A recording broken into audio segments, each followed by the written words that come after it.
Buried beneath the sands, her heart had stopped, until a human touch made it beat again. This planet taught silence as a survival skill, the kind that settled into your bones and made you forget your own voice. Jalen Core didn't speak as he crossed the ridgeline, boots sinking with a whisper into scorched red sand. The scanner buzzed low against his chest, its soft thermal pulse barely stronger than his heartbeat. A weak, steady rhythm, buried deep beneath the dunes. He shouldn't have followed it. Not this far from mapped zones, not alone. But this was the fourth time he'd heard something beneath the silence. The fourth time he thought the desert might be keeping a secret. The first three had been false hopes. A collapsed drone wreck, a dying crust beast, a stasis chamber filled with nothing but dust and bones. But this one pulsed. He descended slowly, letting his eyes adjust to the glare from the twin suns above, harsh white-blue rays that bent heat into ghosts across the horizon. The sand here was finer, almost metallic in sheen. It clung to skin like memory. His scanner flickered orange, then stabilized. Right beneath him, he dropped to his knees and began to dig. The sand was shallow at first, easy, but soon he met resistance. Smooth, fractured glass, buried at an angle. It looked like the remains of a stasis panel, the kind used in emergency deep sleep containment. Old tech, pre-unification era. He brushed more sand away and froze. Beneath the cracked surface, through a sheet of scorched polyglass, he saw her. A face, half covered in dust, skin pale blue with a faint silver undertone. Her features were still, but not slack. The angle of her brow, the delicate shape of her mouth. They held tension, not quite death, not quite life, and her hair. It floated slightly within the sealed chamber, long white strands drifting like filament in low gravity, clinging faintly to her throat and shoulder. Only the upper third of her body was visible. One bare shoulder pressed against the inner wall, crystalline veins glinting faintly along her collarbone. Her chest. He looked closer, waited. Nothing. But then, a flicker, the barest twitch of her lips, like a breath struggling to remember its purpose. His hand shot to his pack. He fumbled for the hydration gauze and peeled it open with shaking fingers. With slow, precise movements, he slipped it through the hairline crack at the edge of the stasis glass. The moisture touched her mouth. Her jaw tensed, alive. No protocol prepared him for this. He activated the emergency seal on the panel. It hissed open with a puff of stale air, a pressure release. He caught her body before it slumped completely, cradling her shoulders as he lowered her onto the sand. Her skin was warm, too warm. Her chest rose once, shallow, then stopped. "Come on," he murmured, dropping to both knees beside her. "Stay with me." He wiped the sand from her sternum with his sleeve. The crystalline veins beneath her skin had dimmed. Her face was peaceful now. Too peaceful. Jalen pressed 2 fingers to her throat. No pulse. Not like this. He positioned his palms over the center of her chest, remembering the diagram. Species with humanoid structure, central cardiac node, fragile rib matrix. He exhaled once, centered his weight, and began to press. 1, 2, 3. The pressure had to be enough to stimulate without breaking bone. Her body responded strangely, her skin flexing beneath his hands, cool at first, then growing warmer. He counted aloud to steady his rhythm. 12 compressions in, her chest suddenly tensed beneath him. A light bloomed under his hands, startling, violet white, racing along the veins like lightning through glass. Her spine arched, body convulsing with a whisper of sound, barely more than a gasp, but enough to make him stop. She fell back again, limp, but her chest rose, once, then again. He sat frozen, hands hovering just above her skin, afraid to break the rhythm her body was trying to reclaim. The glow in her veins faded slightly, but did not vanish. A living current still pulsed beneath her translucent skin. Her lips parted as if forming words she couldn't speak. He adjusted her position gently, cradling her head on a fold of cloth, shielding her eyes from the brutal twin suns. The desert heat bore down, but her body trembled faintly. She was stabilizing. Jalen sat beside her in silence, watching every breath. He didn't write anything down, didn't reach for his notebook. This moment didn't belong to theory, it belonged to her. The tarp shelter took him an hour to set up.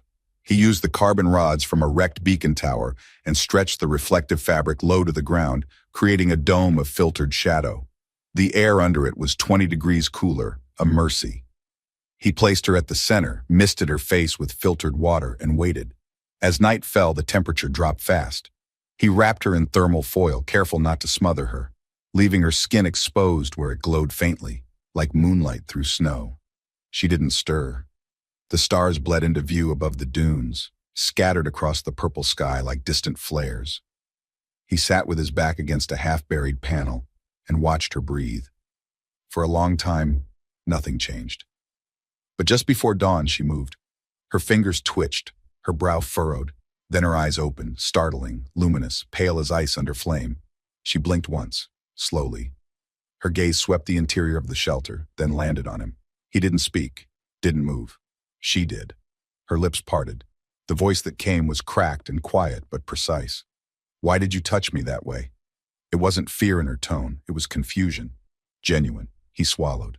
"You weren't breathing." She stared at him. "I didn't know your species," he added quietly. "I took a risk." Her gaze dropped to her chest, then to his hands. The faint glow in her veins pulsed once more. Fainter now. But there. She didn't speak again. He didn't either. But they sat like that for a while. Strangers in the sand, in the shadow of a dead ship, under a sky too wide for answers. And for now, that was enough. The desert listened. And neither of them was alone anymore. When Alira opened her eyes again, the light had shifted. It was cooler now, softer. The suns must have tilted west. Their harsh gaze filtered through the tarp overhead. A dry breeze tugged at the shelter's edges, whispering through the seams like it was searching for something. She didn't move right away. Her body felt too heavy, like her bones had been soaked in sleep for a century, and had only just remembered they were hers. There was a dull ache behind her sternum, a slow echo pulsing beneath her crystalline skin, where warmth still lingered. And beside her, a silhouette, still, watchful. He sat just outside the range of her arm, cross-legged in the sand, a piece of biofilm paper resting on his thigh. He wasn't writing, just holding it, like he'd been meaning to record something and then forgotten what. His eyes were on her, but not with fear or hunger, just waiting.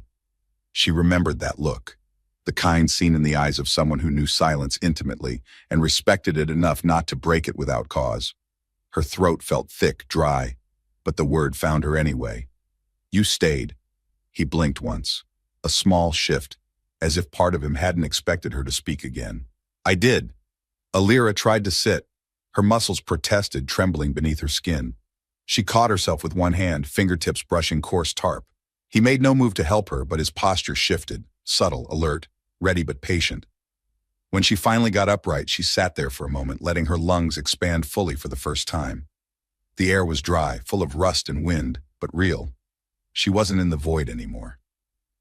"You're not a medic," she said after a pause. "No," he replied simply. "Then why?" He hesitated, not because he didn't have an answer, but because he was deciding which one to give her. "I've seen stasis chambers before," he said eventually. "Most were empty, some weren't. None of them ever gasped." She looked down at her hands, flexed her fingers. The crystalline veins beneath her skin shimmered faintly, catching the filtered sunlight like fractured quartz. Alive. She was still alive. Something twisted in her chest, grief or relief, or the realization that she hadn't been ready to die after all.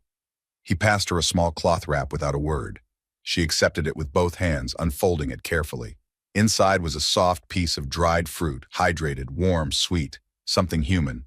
Her stomach reacted before her mind could. The scent alone nearly unraveled her. The first bite was too fast.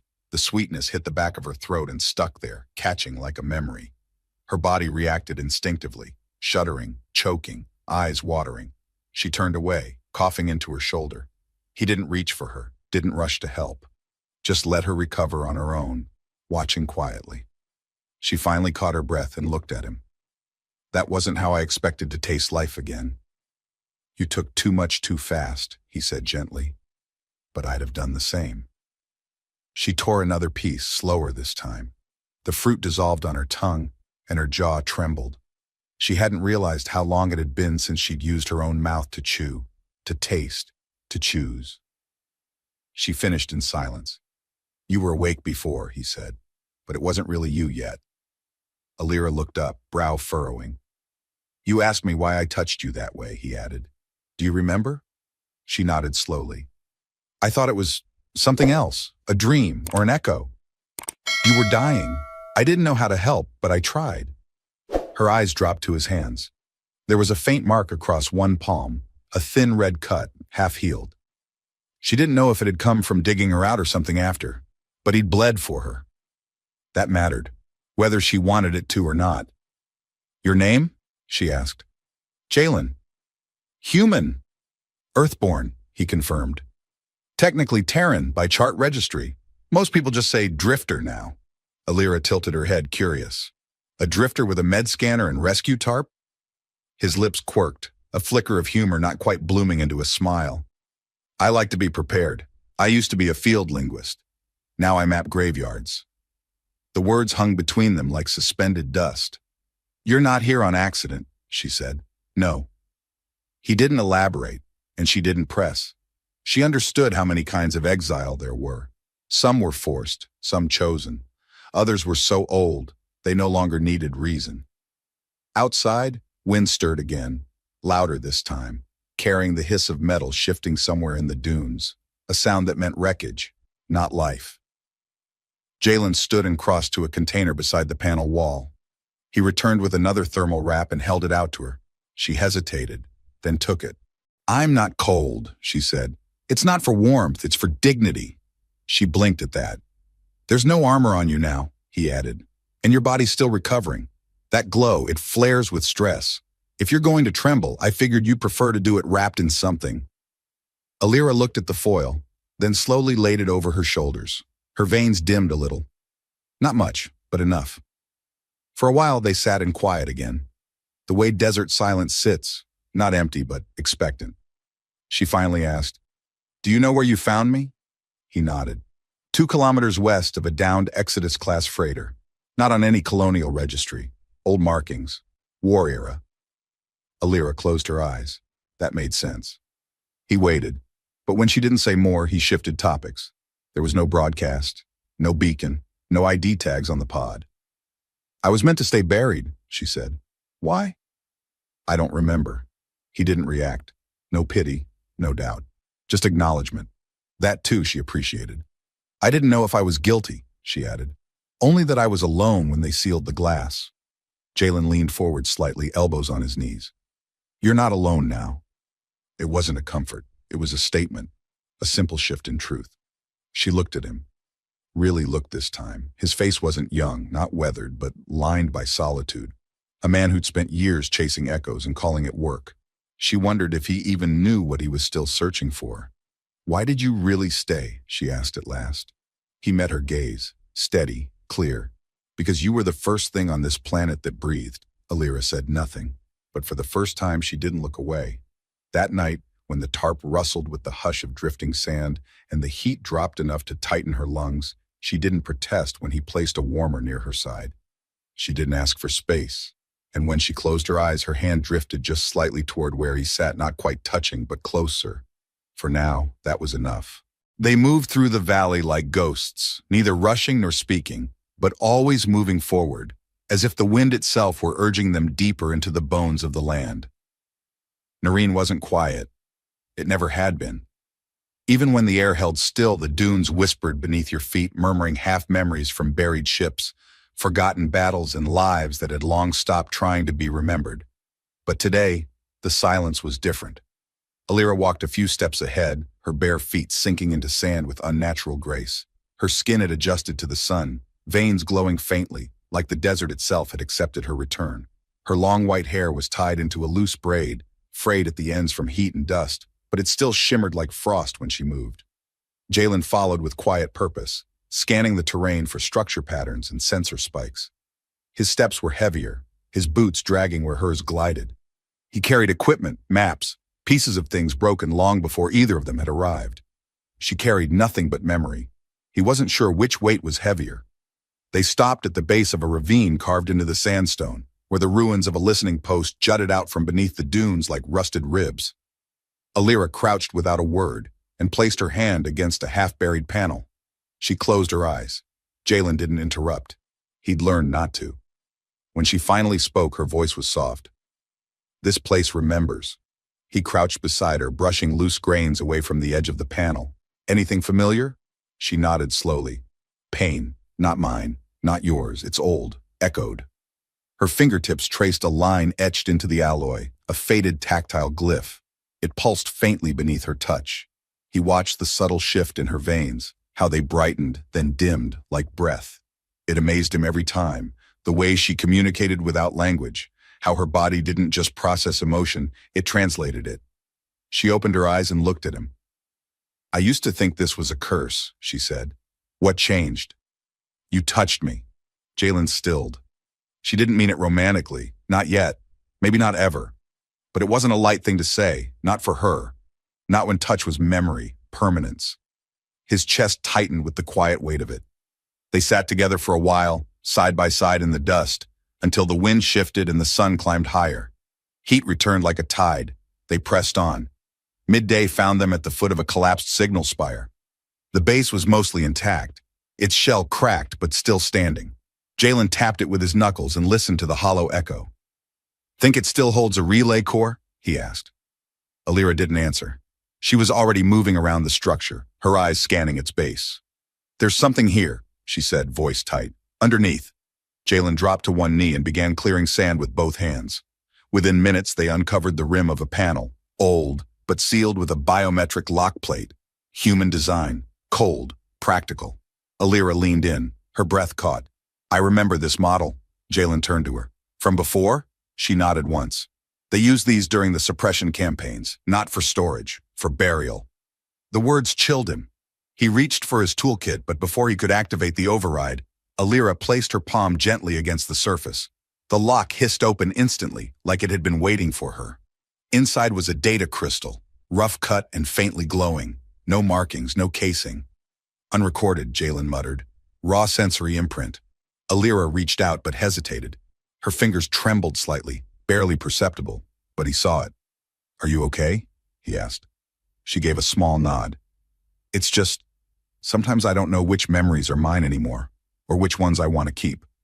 Jalen placed a steadying hand on her back, just between her shoulder blades. She didn't flinch, her eyes closed as she touched the crystal. She went still. When she spoke again, her voice was distant but clear. This was one of ours, Liren, female, old. Her name was Silith. A pause. Her face tightened. She didn't go quietly. Jalen exhaled. What did they do to her? They fed her false memories before locking her down, tried to overwrite who she was, tried to turn her into proof that we'd consented, but her lattice rejected them. Another pause. She remembered anyway, even under sedation, even in sleep. Alira set the crystal down gently and stood. She fought them in silence, she said. Jalen stood beside her. So are you. Her head turned sharply. You think this is a fight? I think it always was. They didn't speak after that, not for a long time. That night, they set up camp near the old tower, using the fractured wall to block the worst of the wind. Jalen worked quietly, setting up solar charges, filtering water, checking the receiver. Alira sat apart, legs crossed, hands resting on her knees, eyes on the stars. Do you ever miss it? She asked. He didn't look up. Earth, number before, when we didn't know what we were. Jalen paused, then sat down beside her. I think I miss not knowing what I've lost. Alira didn't respond, but she leaned against his side.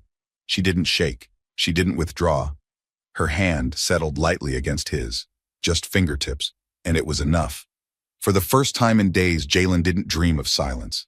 He dreamed of her skin against his, warm and steady, of a woman who remembered for those who could not, of a language that didn't need to be spoken to be understood. He dreamed of touch, not as proof of life, but as a promise, that even here on this dead world beneath twin suns and rusted ghosts, something had survived. Someone had. And in the dark, her breath slow and even beside him, Jalen finally believed it. They weren't just survivors anymore. They were becoming something worth surviving for. By the time they reached the canyon's inner wall, the light had changed.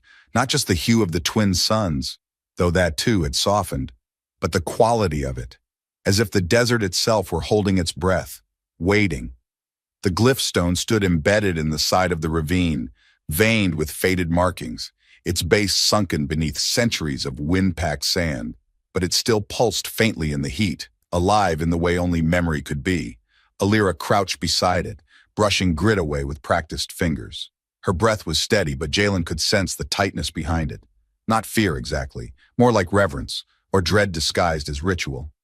I know this place, she said quietly. Not from maps or fragments, from inside. He stood behind her, silent. This was the archive node at the edge of the Lyran consulate, she continued. Our last independent stronghold before integration talks broke down. Before the humans decided remembering made us dangerous.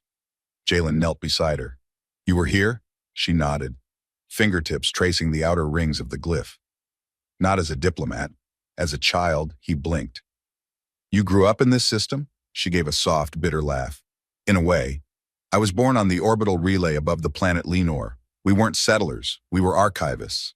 My mother ran a transfer school, sensory education. My father was an empath surgeon. He helped survivors unbind trauma from their nerve lattices. She turned to him, her eyes reflecting pale blue light from the stone. My sister and I were raised to feel first and speak later, to listen through skin, to know people not by what they claimed, but what they carried. Jalen didn't interrupt. Every word added shape to the mystery she had been, and it hit with quiet, devastating clarity. But during the last decade of the war, Alira said, voice lowering, our kind was reclassified, from civilian to strategic asset. She lifted her hand and placed it flat against the stone. The glyph responded instantly. Light surged down her arm, dancing along the crystalline threads of her nerves, winding around her collarbone like a slow lightning storm. And then she remembered, not just images, feelings, a flood of them, pain, compressed, joy, smothered. And then, silence. I was 15 when they brought me to the tribunal, she said. My sister had refused an order, a direct override of her lattice.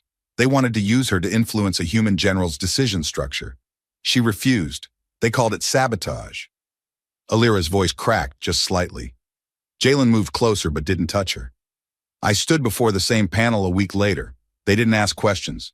They didn't offer a chance to explain. Just reclassification, reprocessing. And when that didn't work, containment. She turned toward Jalen, her hand still on the stone. I wasn't buried because I failed. I was buried because I didn't forget. Jalen's throat tightened. Why didn't anyone stop it? They called it peacekeeping.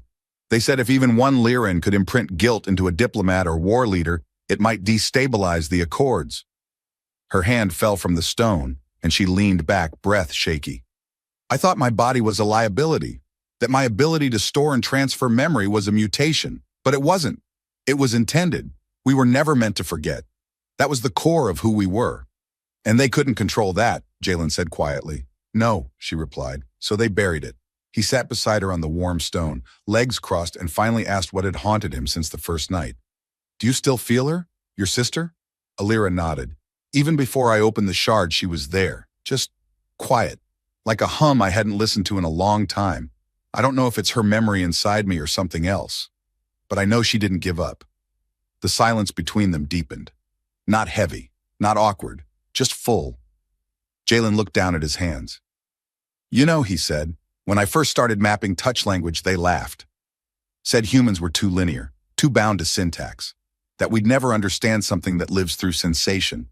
He paused. They were right, until I met you. She looked at him then, really looked, and in that moment, something shifted between them. Not the kind of shift that explodes, the kind that roots, quietly, permanently. She leaned into his shoulder, the gesture soft and unguarded. And this time, when her fingers touched his hand, he didn't hold still like he was afraid of breaking her. He turned his palm over and held her back. The glyph beside them pulsed once, like it knew. They stayed like that until dusk, bathed in orange light, the desert softening around them as if trying to remember what gentleness felt like. When they returned to their shelter, the stars were just beginning to emerge, slow and shy. Jalen boiled water and made the citrus tea she liked, even though he had to ration the last of it. She sat beside him, quiet, then finally said, "Thank you." "For what?" he asked. "For not rushing me, for not needing me to explain everything, for letting me feel it out loud." Jalen nodded. "I didn't save you to study you, Alira. I know." He looked at her for a long moment, then added, "And I don't care what the records say. You're not dangerous." She smiled, the kind that hurt a little. "No," she said softly, "but I'm not safe either." They drank their tea under the stars, and when she reached for his hand again, just fingers brushing fingers, it wasn't out of fear or trauma, or even gratitude. It was choice. And in that moment, Jalen knew. They weren't moving through a forgotten world anymore. They were building one, together. They didn't talk much the next morning. Words weren't necessary. After everything they'd uncovered at the glyph site, the truth about Alira's past, about her sister, about the silence that had been manufactured to erase her people, there was a heaviness in the air between them. But it wasn't unbearable. It was shared, and that made it survivable. They packed up camp together, moving with a rhythm that had grown effortless. She folded the thermal wrap before he asked. He passed her a hydration pouch before she reached for one. Small gestures, reflexes forged not by routine but by watching each other closely. They were learning each other's silences. By midday, they reached a ridge that overlooked a half-buried signal platform, once a military node, now scorched to its bones by heat and time. Beneath it, a depression in the sand formed a natural windbreak. Jalen scanned the area. "We should make camp here. It'll hold against nightfall gusts."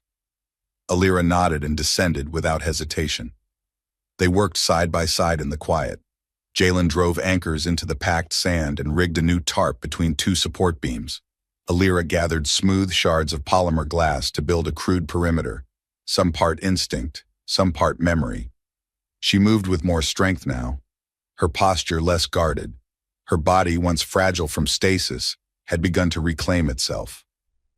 When the camp was secured and the sun dipped behind the plateau, they shared a meal. Grains and rehydrated lentils heated over a low coil.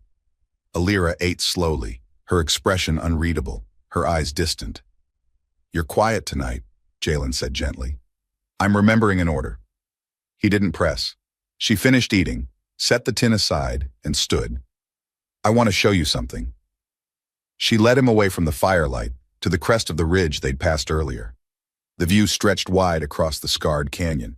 Twin moons had risen now, casting the landscape in blue-white glow. She knelt in the sand and beckoned him to do the same. When he settled beside her, she held out her palm.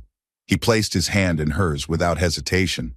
The contact was warm, intentional. And then the memory came, not in words or visuals, but in feeling.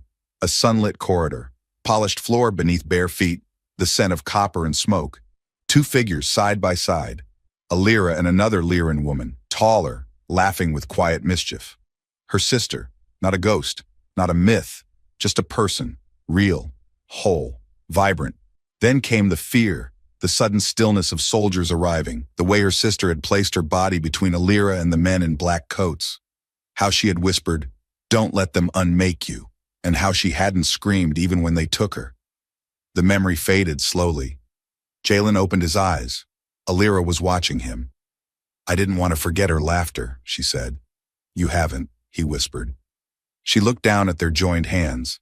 "I've given pieces of myself to too many people who didn't deserve them. But when you touched me that first time, back in the sand, I felt weight. Not violence, not pity, just presence." Jalen's voice was quiet. "I didn't know what else to offer." It was enough. She stood, brushing sand from her legs. "Come, you need rest."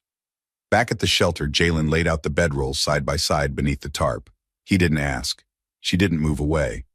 As he pulled the blanket over them, he hesitated, not out of discomfort, but respect. "I can shift if—" "No," she said, and after a pause, added more softly, "Stay." He settled beside her, the space between their bodies just wide enough for breath. She turned toward him. Her eyes found his in the dark. "Do you still think about Earth?" she asked. "Sometimes, but less now." "Why?" He swallowed. "Because I didn't feel alive there. Not like this." A long silence passed. Then, barely audible, she said, "You make me feel like I survived for something." The word struck him like impact, slow and wide and irreversible. He reached out and touched her cheek with the backs of his fingers. She didn't flinch. Instead, she leaned into the contact and kissed him. It wasn't urgent. It wasn't clean. It was trembling and tentative and real. Her hand moved to his chest, resting over his heart. His breath caught, not because of the touch, but because of the trust behind it. She, who had once recoiled from every graze, now sought his warmth. And he, who had lived his life touching truths no one wanted to believe, had finally found one that reached back. They didn't speak again that night. There was no need. The fire dimmed. The moons rose higher. The desert winds circled the camp but did not enter. And beneath the tarp, the two of them lay wrapped not in heat or need or hunger, but in something earned, something human, something whole. The signal led them west, away from the scar fields and shattered towers into a stretch of terrain where the sand ran smoother, almost soft. The dunes here seemed untouched, as if time had forgotten them too. But Jalen's receiver didn't lie.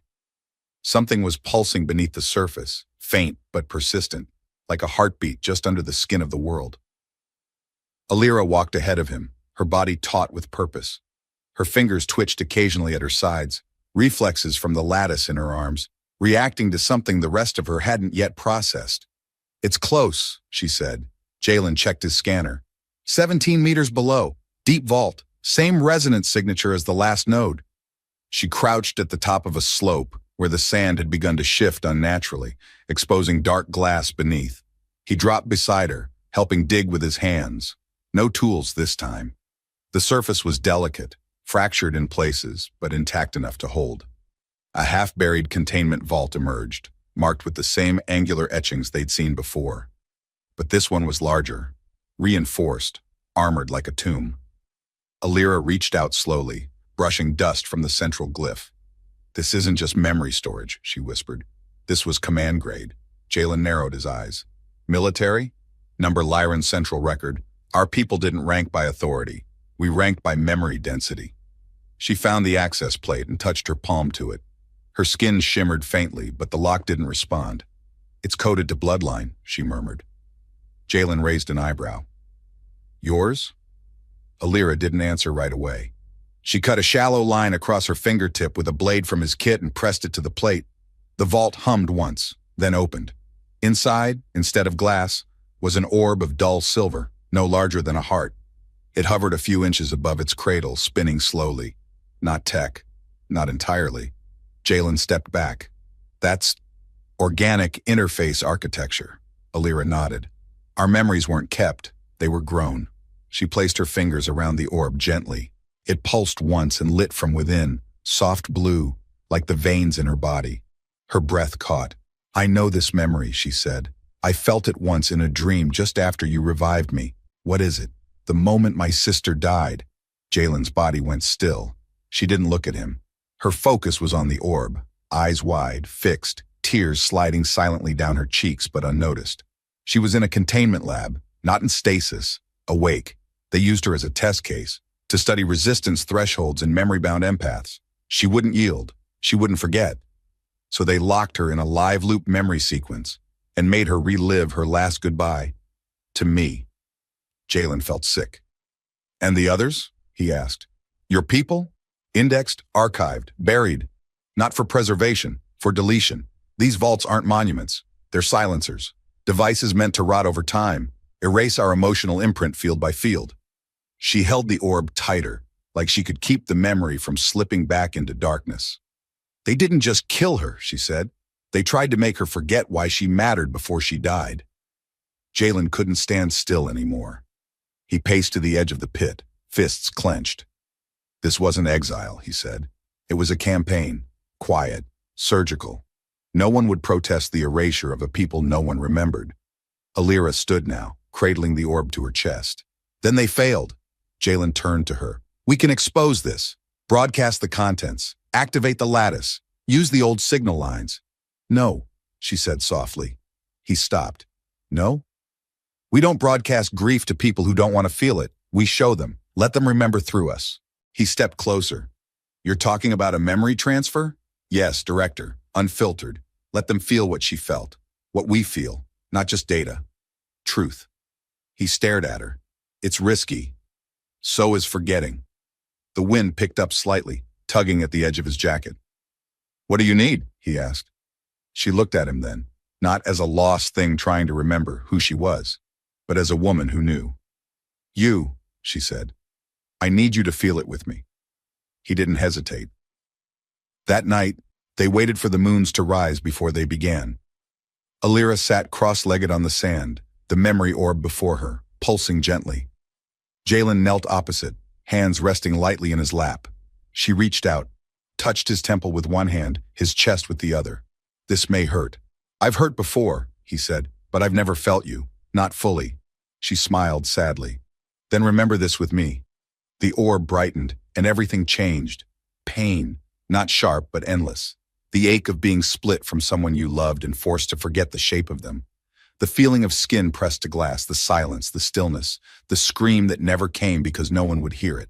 Jalen's body tensed, his chest ached. He tasted copper and salt, but he stayed. He let it burn through him. Then came the other memory.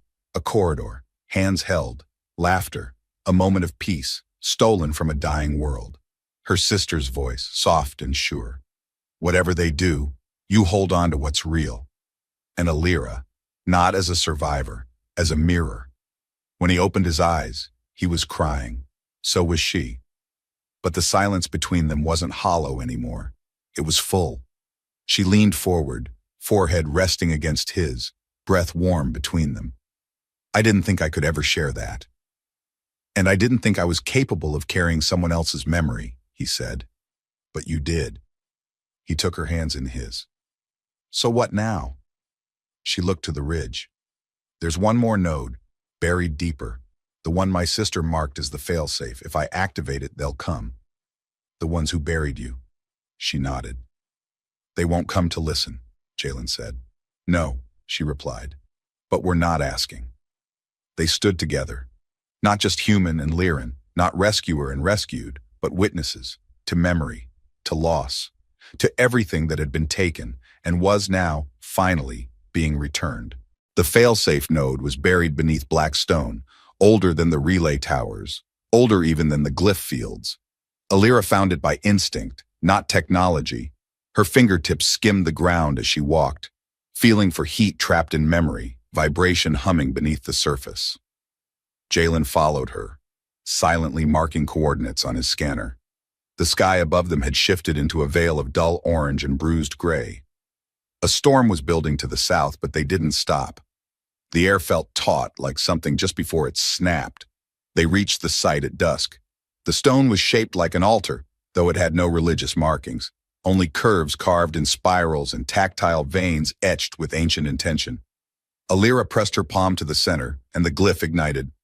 Blue-white light spread in ribbons across the rock face, and from somewhere far beneath, a low thrum answered. A signal activated. Jalen checked the receiver. That wasn't a local ping. I know, she said. It called them. How long? Minutes, not hours. He stared at the horizon. Will they be armed? They don't need weapons. They built the silence. She stepped back from the glyph. Her breathing was even, but he could see the tremble in her hands. You don't have to do this alone, Jalen said. She turned to him. I'm not. It came like thunder, low at first, then growing louder, sharper. A dropship cut across the horizon, black and angular, its surface dull in the twilight. It circled once, then descended fast, stirring sand into a cyclone as it landed. Jalen stepped in front of her out of instinct. Alira didn't move. The ship's ramp lowered with mechanical indifference. Two figures descended, no insignias, pale uniforms, expressionless faces, governmental, sanitized. The man in front approached, older, cold-eyed. Allay 3, he said without greeting. Your signal breached multiple containment layers. That is a Class 4 violation of Coalition silence statutes. Alira's voice was calm. Then charge me. He didn't blink. You are not classified as an entity capable of legal responsibility. Jalen stepped forward. She's not property. The man glanced at him. And you are? Human, Jalen said. Free, and not silent. The second figure moved. Female, tall, gloved. She held a compact node suppressor in one hand. We can still reseal the lattice, she said to her partner. Data degradation is manageable. You won't touch her, Jalen said. Mr. Core, the first man said evenly. You were expelled from the guild for spreading unapproved theories about tactile cognition. You've been trespassing in unregulated space for 6 years. I was right, Jalen replied. He reached into his satchel and pulled out a small crystalline shard, Alira's sister's memory. He activated it.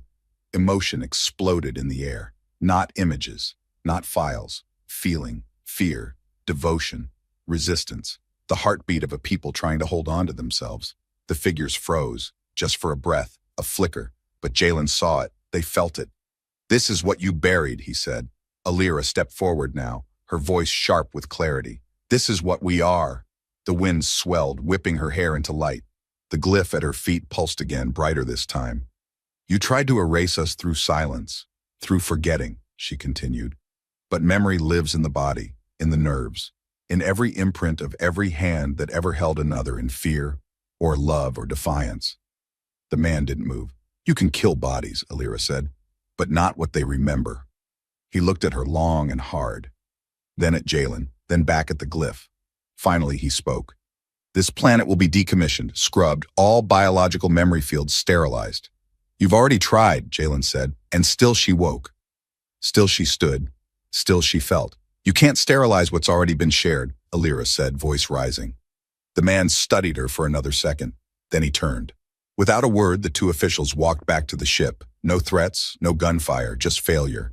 They boarded, the ramp closed, and the vessel lifted off in silence. Alira and Jalen stood there long after the ship vanished into the clouds. When the wind finally died, she sank to her knees. Jalen crouched beside her, unsure if she was crying, until she looked up, tears tracking down her face, but her eyes blazing. I didn't think it would work, she said. I thought I'd have to die to prove we lived. You don't, Jalen said, brushing her cheek with the back of his hand. You already have. She pressed her forehead against his chest, and for a long moment they didn't speak. Not because there was nothing to say, because everything that needed to be said was already there. Later they returned to the shelter. He brewed the last of their tea while she unpacked the memory shard, now inert, its imprint fully spent. They didn't need it anymore. The truth was inside them now.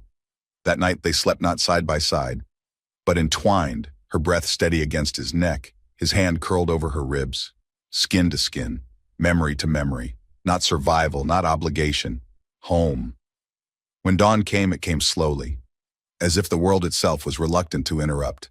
They stood on the ridge together, watching the horizon warm. Alira turned to him. We could leave, you know. Signal one of the old colonies. Take a shuttle out. Build something elsewhere. Jalen considered it. And leave this place to be forgotten again? She smiled. We don't owe the dead anything. No, he said. But we owe the living the truth. She nodded. Then we stay, and we remember, not as relics. He looked at her, his chest tight and light at once. But as witnesses, he said. She stepped closer, slid her arms around him. Number is future. They kissed then, not tentative, not trembling, but whole. And when they broke apart, she pressed her palm over his heart and whispered, You are my first memory that doesn't ache. The desert around them stirred with morning wind, but it didn't carry silence. It carried echo, the kind that lingers in skin, the kind that travels through generations, the kind that no system, no tribunal, no empire can sterilize, the kind that lives. It didn't happen quickly. Leaving Narration was never meant to be easy. You don't walk away from a graveyard full of truths and ghosts and just start over. Not when part of you still listens to the wind for names that never got spoken aloud. Not when your body remembers the sound of your sister's laugh more clearly than your own. But the signal Jalen transmitted, the one Alira helped him shape through her lattice, had gone further than they thought. Not everyone turned away. 3 weeks after the tribunal ship left the sky in silence, another vessel came. Smaller, civilian, old markings, repainted badly. Inside, 3 passengers, one of whom recognized Jalen by voice before she saw his face. Her name was Kayla Shari, once a linguistics researcher like him. She had defected quietly years before after witnessing one of the sensory suppressions firsthand. She never told anyone, until now. Kale had read the broadcast in full, every frequency, every encoded imprint. She'd wept, she said, without understanding why, until she realized that what she'd felt wasn't hers. It was Alira's. This world is rot, she said, but the memory inside it isn't.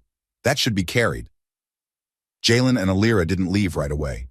There were still fragments to secure, glyphs to archive, and one last burial they insisted on doing by hand. A makeshift marker for Alira's sister, etched into stone with fingertip glyphs and sealed with heat. They said nothing over it. There was nothing left that needed saying. A week later, they boarded the civilian ship and left Narane's atmosphere for the first time in years. The moment the horizon curved beneath them, Alira reached out and held his hand, not tightly, but as if grounding herself to something solid in motion. And Jalen realized he'd never feared space. He'd only feared leaving something behind without carrying it forward. The new colony was called Serenith, a terraform station, orbiting a binary moon system far from major trade routes. Clean, quiet, no governing body strong enough to silence anything yet. The people who lived there weren't settlers. They were caretakers, scientists, healers, outliers, survivors of different silences. Kale offered them housing immediately. A small dome on the northern bluff, not far from a shallow lake with real water. Blue, not copper. The dome was modest. 2 rooms, no weapon lockers, no alert system. It was the first place Alira had ever lived where walls didn't feel like containment. She cried once, just once, after the door closed behind them for the first time. Not because she was afraid, but because she wasn't. Jalen set up a new field lab beside the dome, repurposed from old Lyran glyph stones they'd smuggled aboard. He built a translation lattice with Alira's help, one that didn't just decode memory but shared it, not invasively, not for study, but for understanding. He taught local children how to read silence with their palms. He taught adults how to listen through stillness. Alira planted her first flower the day after their roof was sealed. It was a violet-hued bloom native to the colony's moss ridge. Its petals responded to pressure and temperature. It grew best beside touch. She kept one by the window, then 2, then 7. The garden took shape not in rows, but in patterns. Each flower had a memory behind it, a scent, a story she hadn't spoken but wanted to leave in color. They built a bench together beneath the tallest glass tree on the bluff. It overlooked the lake. At night, they would sit together, fingers barely touching, hearts wide open. They didn't talk about Narration much anymore, but it never left them either. It hummed in Alira's veins. It lingered in Jalen's notes. It echoed in the soil beneath their feet, which now accepted them without question. Home wasn't where they came from. It was where memory was safe. And when the first Lyran-born child arrived on Sereneth, a girl with skin like starshine and hands that vibrated when touched, Alira held her and wept without shame. The silence had ended, not because they'd fought, but because they'd felt. And somewhere across the stars, the forgotten dead breathed easier, because someone finally remembered. The end.